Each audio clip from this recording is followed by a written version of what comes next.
الجيش المغربي يدخل الكويرة، ضجة على مواقع التواصل الاجتماعي في تندوف في موريتانيا. ازيكم يا احلى متابعين، يا رب تكونوا بخير. لأول مرة يتابعني ما ينسانيش باللايك، اشترك في القناة ويفعل زر الجرس عشان يوصله الجديد والترند.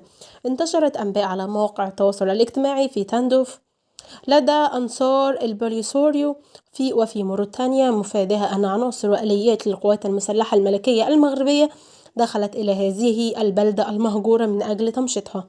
وتقع الكويرة أقصى جنوب المغرب، لتقتسم شبه جزيرة الكويرة مع نوازيبو العاصمة الاقتصادية لموريتانيا، وهي تقع ضمن المناطق العازلة التي تركها المغرب تحت إدارة المينورسو الأمم المتحدة، فيما سيسيطر على سواحلها على طريقة البحرية الملكية.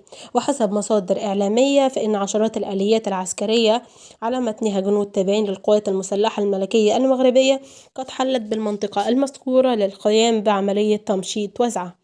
وتقول نفس المصادر أن المغرب عازم على بناء سكنة عسكرية في الكويرة وإعمارها قرية الصيد المهجورة التي تقع على المحيط الأطلسي. ويأتي هذا المستجد مباشرة بعد الخطاب الملكي السامي بمناسبة ذكرى ثورة الملك والشعب، الذي شكلت فيه قضية الصحراء المغربية أحد أهم مرتكزاته، حيث تطرق فيه جلالة الملك إلى المكتسبات. ومن جانب آخر قالت مصادر موريتانية أن خبر دخول القوات المسلحة الملكية إلى الكويرة صحيح، حيث علمت أنه تمشيط روتيني تقوم به عادة لتطهير المنطقة.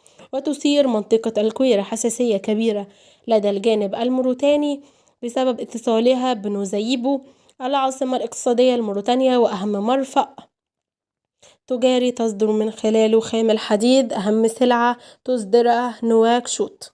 وبكده وصلنا لنهاية الفيديو مع حضراتكم، مع السلامة.